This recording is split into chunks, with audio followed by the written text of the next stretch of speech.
लक्ष्य है या आपकी जो धारणाएं हैं वो सब बदल जाए, एटीट्यूड्स बदल जाए।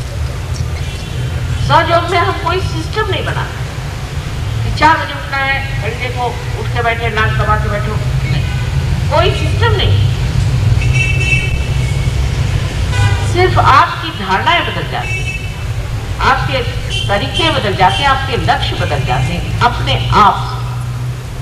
लेकिन कोई जबरदस्ती आप पर नहीं। एक ही जबरदस्ती है कि प्रसन्न रहिए, प्रसन्न चित्त रहिए, बस एक ही जबरदस्ती है।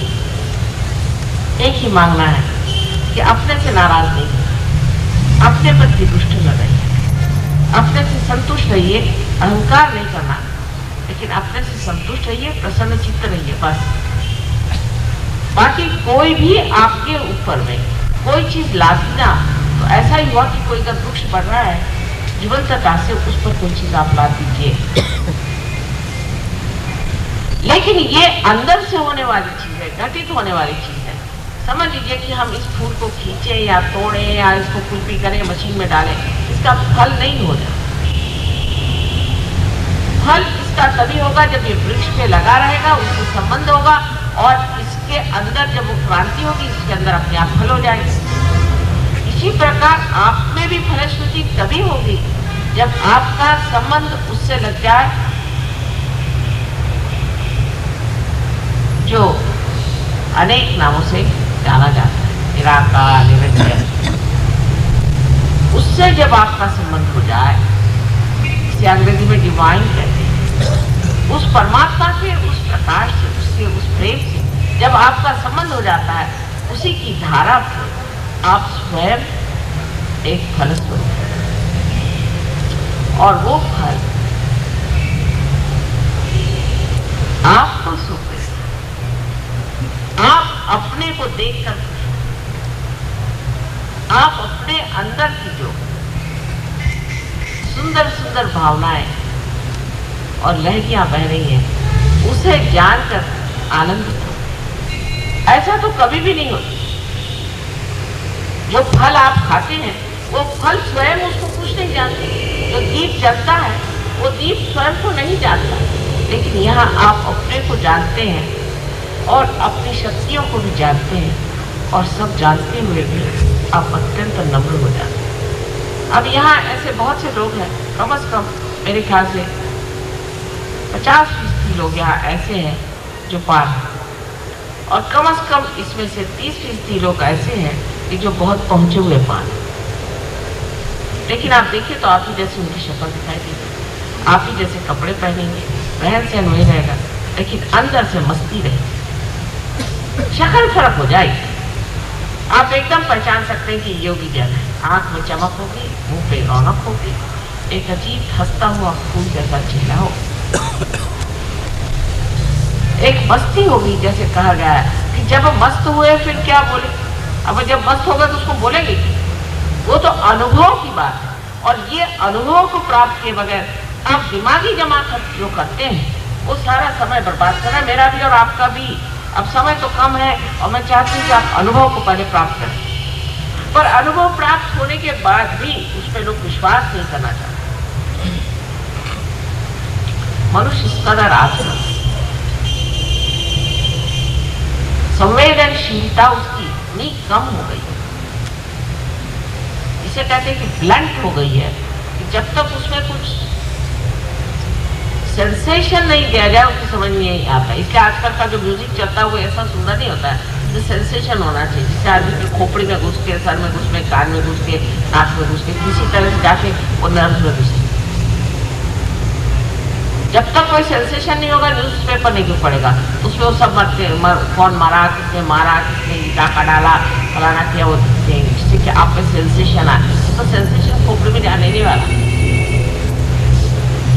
तो संवेदनशीलता क्यों कम हुई? क्यों किसी चीज पे विश्वास नहीं। जब आपके अंदर चैतन्य की लहरियां बहने लगी और जब आपको शांति प्राप्त तो भी आपको विश्वास नहीं होता कि आप पार हो गए। वजह यह कि आपको अपने ही ऊपर विश्वास नहीं, पहली बात, और दूसरा जो होता है उस पर विश्वास नहीं। अगर आपको अपने ऊपर विश्वास होता तो इतनी संवेदना देने की कोई जरूरत ही नहीं पड़ती। लेकिन इतना ब्लंट हो गया है आज का इंसान, इतना ब्लंट हो गया कि उसको कोई चीज अगर मिल भी जाए तो भी उसको उसकी संवेदन शक्ति जागरूक नहीं है, वो विश्वास नहीं करता कि ये चीज हो। तो यह दूसरी स्थिति आ गई। पहले तो आप पार हो, उसके बाद उसमें विश्वास और देखें, जाने, आगे बढ़े। इन दो स्थितियों से जो तीसरी स्थिति में आ जाता है वो सहयोगी हो जाता है। फिर हाथ हटाओ और कुंडलिनी शक्ति, क्या इस शक्ति को आप समझ नहीं सकते? सिर्फ हाथ उठाने से ही आप कुंडलिनी को चढ़ा सकते हैं और माथे में से यहाँ से जिसे हम कहते हैं ब्रह्मरंध्र, वहां से आप कुंडलिनी छेद सकते हैं। सारे सारे लोग हैं, जबकि यहाँ पर मुंबई में इसको आप कहिए कि हम लोग कोड़ी कहते हैं, जो कि झीमर का काम करते हैं, मच्छी मार। कितने मच्छी मार यहाँ है जो कुंडलिनी जागरूक करते हैं, क्योंकि सीधे साधे भोले भाले लोग हैं। देखते हैं कि हाँ माँ, हमने ऐसा किया और उसकी कुंडलिनी जागरूक हो गई, उसके हाथ से लहरियां बहने लगी। वो उसका एनालिसिस नहीं करते बैठे, जो चीज सामने उसे देखते हैं। लेकिन आपकी आदत ऐसी कि हर एक बात खाल उतारे, तो कैसे कोई समझा सकता? पहले अनुभव को प्राप्त करें, उसके बाद उस अनुभव पे विश्वास करें, फिर उस अनुभव पे विश्वास करने के बाद में उस पर मेहनत करें। अब सहयोग में कोई पैसा रुपया देता है, कोई रुपया पैसा लिया नहीं जाता है।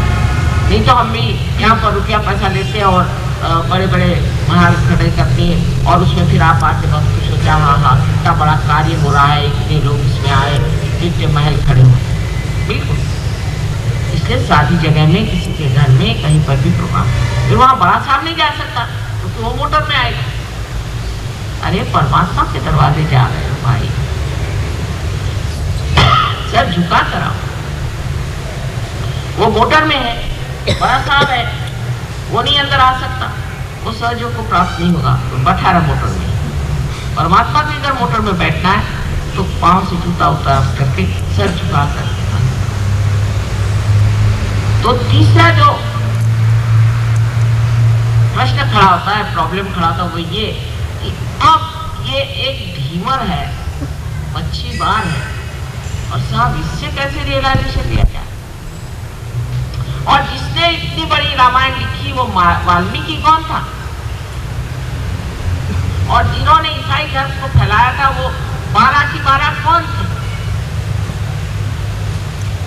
और कबीरदास जिन्होंने इतनी बड़ी चीजें लिख दी वो कौन थे? और व्यास जिन्होंने आपकी गीता लिखी थी वो कौन थे? वो कोई राजा महाराजा बन के नहीं तुम्हें। और श्री कृष्ण ने भी जब कार्य किया था तो वो भी गैया चरा।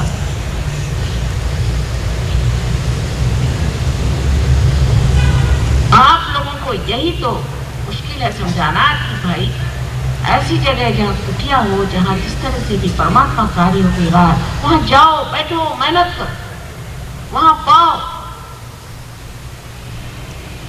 लेकिन आप तो ये सोचते हैं कि भाई इस घर में कैसे, तो गोबर से लिपा पुता हुआ घर है, इसमें माता जी कहते हैं वहां जाओ, वहां तो ठीक से छप्पर भी नहीं। आप परमात्मा के आकाश के नीचे जाना चाहते हैं। ये सब चीजें कोई महत्व की होती ही नहीं है। जो अवलिया होता है उससे कोई समझता है क्या? हम अपना हाल बताएं, हमें तो पता नहीं चलता कौन सा आराम है, कौन से कहाँ रहते हैं, क्या रहते हैं। जहाँ भी रख दीजिए, आप कहिए तो यहीं सो जाए। ये क्या बड़ी महत्वपूर्ण चीजें हैं? क्या ये उठा के हम ले जाएंगे?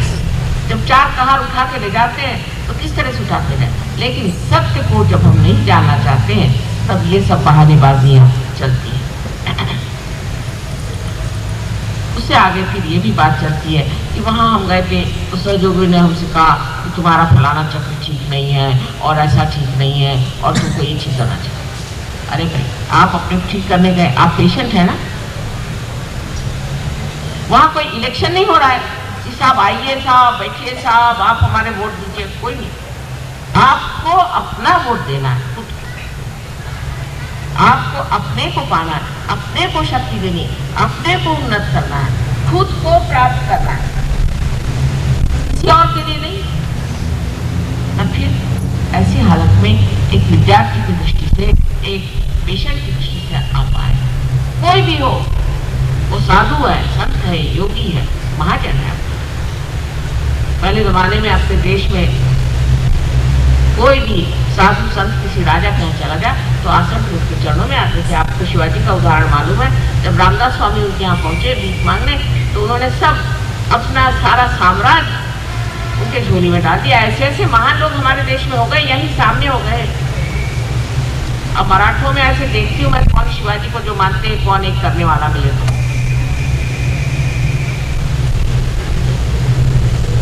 शिवाजी को मानने का मतलब है शिवाजी जैसे होना।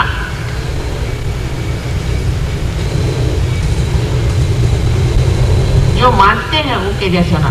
नानक को मानते हैं, नानक के जैसे होना चाहिए, तब नानक को मानते हैं। ये नहीं कि नानक साहब का नाम लेकर के और दुनिया भर की खुराफात। ईसा मसीह को मानते हैं और ईसा मसीह के नाम पे करोड़ों करोड़ों रुपयों के उन्होंने जेवरात खरीद करके पोप बन के घूम रहे हैं और अपने गरीब देश पर आकर के यहाँ पर शान दिखा रहे हैं। एक से एक सब विलंदर चोर है। मैं आपसे, जितने भी धर्म गुरु हैं, एक से एक सब विलंदर चोर। मुझे एक भी आज तक सही नहीं मिला, चाहे वो किसी भी धर्म का। मैं ललकार कर कहती हूँ कि मैं झूठ कह रही हूँ तो ये लोग मेरे पे केस कर रहे। लेकिन हम लोग इनके चक्कर में क्यों रहते हैं? इनके चक्कर में हम क्यों रहते हैं? क्योंकि सस्ता माल है, पैसे दो, वो कहते हैं हम आपको भेज देते हैं स्वर्ग। तो ये चक्कर अच्छा। चर्च में जाओ, 10 रुपया दो तो हमारा नाम लिख जाएगा, हम चले जा रहे हैं स्वर्ग। ऐसे कोई स्वर्ग में जा नहीं सकता। अगर धर्म की स्थापना करनी है तो जितने भी इस तरह के अधर्म हैं उनको छोड़े। धर्म पे बैठने वाला आदमी अधिकारी होना चाहिए, उसके अंदर ताकत होनी चाहिए, शक्ति होनी चाहिए, और सबसे बड़ी शक्ति आपके परिवर्तन की उसमें नहीं है। तो ऐसे धर्म गुरुओं को मानना भी मैं सोचती बड़ा भारी अधर्म है। कम से कम साइंस में कुछ तो चीज है सही, हालांकि अर्ध सत्य है पर थोड़ा सा तो सत्य है। पर इन धर्मों में तो जरा सा भी सत्य कहीं नजर नहीं आता। कोई भी धर्म गुरु मुझे आज तक नहीं मिला जिसके रियलाइजेशन तक हुआ। इसके अंदर कुंडलिनी का प्रवाह चला। इतने बड़े झेल के गुरु यहाँ आए थे। झेल बड़े भारी बनते हैं, उनके पास हजारों पता नहीं क्या मोटरें हैं और लाखों लोग उनके पीछे, उनकी किताबें चली हुई हैं, फलाना ठिकाना। और उनकी तबीयत खराब थी तो मुझे बुलाया, तो मैंने कहा भाई तुम झेल के गुरु कैसे बने? पहले क्यों? मैंने कहा तू तो पार नहीं, उसको कश्यप कहते। मैंने कहा तुम तो काश्यप नहीं हो, कश्यप होना चाहिए। तुम काश्यप नहीं हो, तुम गुरु कैसे बने? कहने लगे कि हाँ बात ये है कि हमारे यहाँ तो काश्यप हुए नहीं, 26 काश्यप हुए 12 सेंचुरी तक, तब से। तो मैंने कहा फिर तुम वहाँ क्या कर रहे? कल मैं अपना काम कर रहा हूँ। मैंने कहा काम क्या कर रहा? परमात्मा का काम तुम लोग कर सकते हो। इसकी एक विशेष अधिकार की शक्ति होनी चाहिए। वो अधिकार की शक्ति कोई सरकारी नहीं होती है, परमात्मा के सरकार से वो शक्ति आती है। और जब ऐसी बातें समझ में आएंगी तभी आपके अंदर सत्य आएगा, नहीं तो आ नहीं सकता। सहयोग के अनेक लाभ हैं, ये मैं मानती हूँ। इससे कैंसर की बीमारी ठीक हो जाएगी, दुनिया भर की बीमारियां ठीक हो जाएंगी, सब तकलीफें दूर हो जाएंगी, सब सुख हो जाएगा, सब कुछ। पर इसमें एक बात जानना है कि सहयोग में आपको कोई भी झूठा सर्टिफिकेट नहीं मिलता है, आपको होना पड़ता है। आपको कुछ न कुछ होना पड़ता है और उसके लिए आपको कुछ त्यागना नहीं होता, सिर्फ अपना अहंकार त्यागना होता है। फिर उसके लाभ होते हैं, फिर उसके लाभ होते हैं। डॉक्टरों की कोई ज़रूरत नहीं, बीमारी की कोई ज़रूरत नहीं। आपके घर बच्चे बीमार हैं, उनको अगर तकलीफ हो, कोई आदमी पागल हो, कोई हो, सब ठीक हो जाए। और पहली बात यह है कि सहयोग में आप प्राप्त हो, इस स्थिति में आप आ जाएं कि आप स्वयं दूसरों को दे सके, फिर आगे बात करें। और ये देने की शक्ति आपके अंदर है, बहुत आसान है। इस बम्बई शहर में न जाने आज मेरे ख्याल से करीबन 16 वर्ष हो गए होंगे मैं मेहनत कर रही हूँ और देखती हूँ कि धीरे धीरे लोगों की समझ में आ रहा है। और बात ठिकाने से लगे, क्योंकि यहाँ घोर कलयुग है। घोर कलयुग में जरूर इंसान परमात्मा की ओर झुकता है, लेकिन बाकी जो दोष हैं कि हमेशा गलत चीज को, असत्य को सत्य मान लेना, उसके कारण ही वो सहयोग में उतर नहीं पाता। आप सबसे एक ही कहना है, मैं यहाँ एक ही दिन के लिए आई हूँ, उसमें कितना कह सकती हूँ कि सत्य का वर्णन, अनुभव का वर्णन करिए। कोई झूठ मूठ कहे, हाँ मैं तो पार हो गया, मेरे वाइब्रेशन आ गए, मैं तो जानती हूँ। और आप क्यों झूठ, अपने से क्यों झूठ बोलते, अपने को ज्यादा क्यों दे रहे हैं? एक नई व्यवस्था है, इसे कि रूहानी व्यवस्था कहते हैं, जो कि परमात्मा की व्यवस्था है। उस व्यवस्था में आने से आप समझ जाइएगा कुछ भी नहीं करना पड़ता, सब वही करता है, सब वही देखता। सिर्फ जो आनंद मिल रहा है उसको पीना चाहिए और मजा उठाना चाहिए। फिर कोई जरूरत नहीं किसी चीज, फिर कुछ मांगना नहीं रह जाता, फिर देना ही बन पड़ता है। मनुष्य अकस्मात एक देने वाला बड़ा इंसान। ये बहुत सारे लोग बनने वाले हैं और बनेंगे, लेकिन आप